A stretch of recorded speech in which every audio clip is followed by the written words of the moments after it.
it's Carly again. Um, I wanted to come on here and continue my story. So last time my last video, you heard a little bit about like the years leading up to my mom passing away. They were a little bit foggy, so it was pretty short. What really came about, or like what really hit like the hardest time of my life was like the next 4 years after that. And I kind of want to go through that for a couple of reasons. To kind of show like awareness of like kids that kind of go through similar situations and their outcome isn't always as bright as mine was. And to shed light on a bigger problem that I think society kind of overlooks. So here we go. So after my mom passed away, I was just in shock. Like, I was so confused. I didn't know where she went or why she wasn't coming home or when she was going to come home. I remember writing letters to her every single day, like thinking like, oh, when she pulls in the driveway, like I'll give them to her. And I would like keep them in a box and I would tell her how my day went. And for some reason in my little brain at the time, I was like thinking that like she just went on vacation, or maybe she left and it was like our fault, or something happened, or I didn't know, right? Like in a little kid's brain, like you're just so confused and you just don't understand. And after she passed away, being confused and everything, on top of that, we didn't really have a lot of supervision. So like my dad went through his own coping with it all, and he kind of became distant and kind of just fell into a lot of drinking and just kind of wasn't present for us.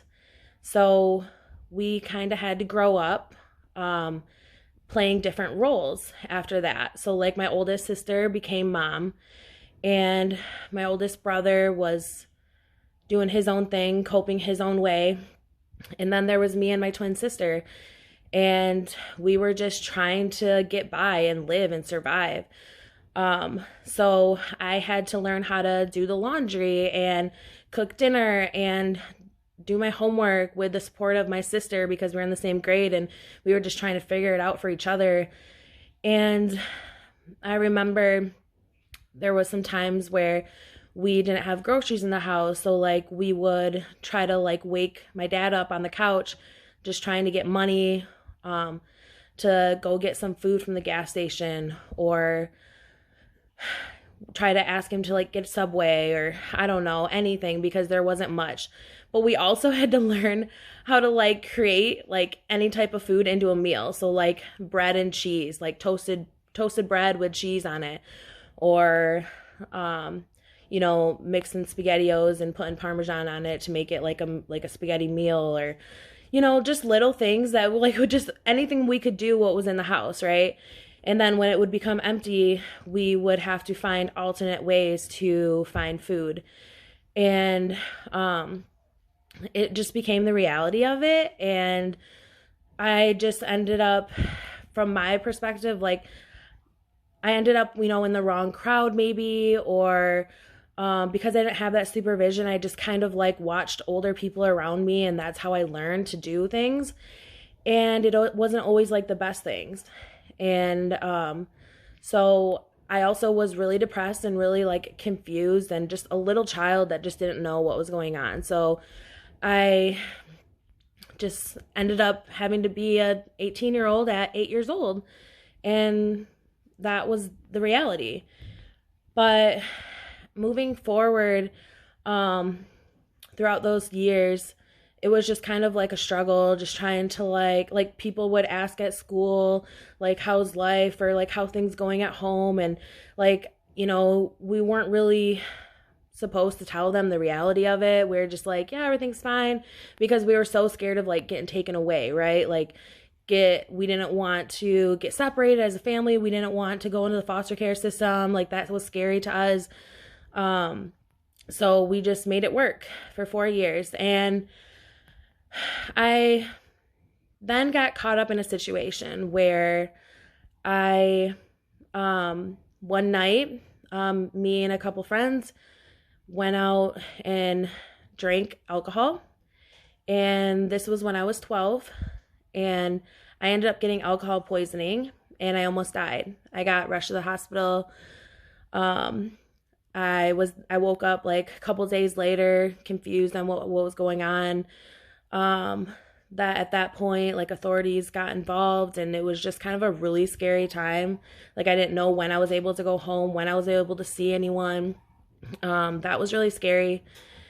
And from that point on, when I got home, I learned the news that my dad was gonna have a new mommy for us. And so at that point, you can imagine like all the emotions and like the craziness that went behind that. And I was just so angry. Like I remember feeling like, how can you betray us like that? How can you betray mom like that? Like mom's probably still coming home, you know, or it was just like, it was really hard to accept. And so at that point is when I, took a leap of faith and I called my aunt and I said, can I come live with you? Like I can't live here anymore. I can't do this. And thankfully she said yes. And I remember the day that like she came to pick me up. I like wasn't ready. Like I made that decision. And I thought I was so confident and like being adult like and deciding to like get out of like this craziness, this chaos surrounding me. But I remember the day she picked me up, like I was so scared. I remember like feeling like driving away like, oh my gosh, what did I just do? Like I didn't want to leave my sisters and my brother and my friends like and uproot my life. But ultimately at the end of the day, looking back now, it was the biggest blessing that ever came in my life at that time. Because honestly, if I wouldn't have had someone there to take me in and love me and give me supervision and guidance and morals and values and let me be a kid again, I don't know where I would be. And I think that's like the problem these days is like there's so many kids out there that like have similar situations that didn't have the same outcome as me, didn't have someone willing to take them in. And so they have to do what they have to do to survive, right? And so they end up in the juvenile system, and it's not necessarily their fault. They learn to live a certain way because they had to, because it was to survive. Otherwise, if they didn't do what they did, they would have, I don't know, ended up in maybe a worse situation. And maybe juvie was like the best and safest place for them at that time. But that's the problem, is like we as citizens of society like really need to like step up and learn more about this like tragic problem that happens, and really try to prevent these juveniles from entering the system. Like I would have probably been in the juvenile system if my aunt and uncle didn't take me in, didn't say yes. And I think that we need to do more to help these kids. Because, a lot of times people look at like juveniles or even adults that are in prison and jail, and they look at them and they say like, oh, they're a lost cause, or they did it to themselves, or whatever the case may be. But that's the problem. They're not a lost cause. Like they need help. They need someone to care. They need someone to trust. They need someone to like help guide them in a different direction or take them in or let them know that they're loved, because maybe they didn't have that when they were kids, or they have a really messed up, story and no one was there to care. And so at this point, like they have nothing to lose, right?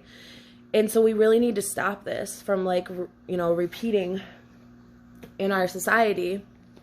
And so that's why I wanted to share that part of my story, those 4 years of like just being an adult at 8 years old, 9 years old, 10 years old, making my own decisions.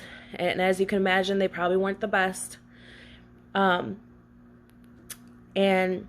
I just think that anyone that's seen this video or needs to hear that, like, there is a better outcome, there is help out there, there is someone to talk to. I hope that this inspires you to reach out and to find guidance, because that is not your future. Even if you do have a background somehow, like, you can change it. Just because your past was kind of crazy as a kid, that doesn't give you an excuse. I mean, it's tragic and it happened, and for me, like, it's not easy to talk about sometimes, because, like, it's embarrassing, right? Like, it's like, I don't want to tell anyone I was 8 when I was smoked my first cigarette or something. Like, yeah, that's the reality of it. It happened.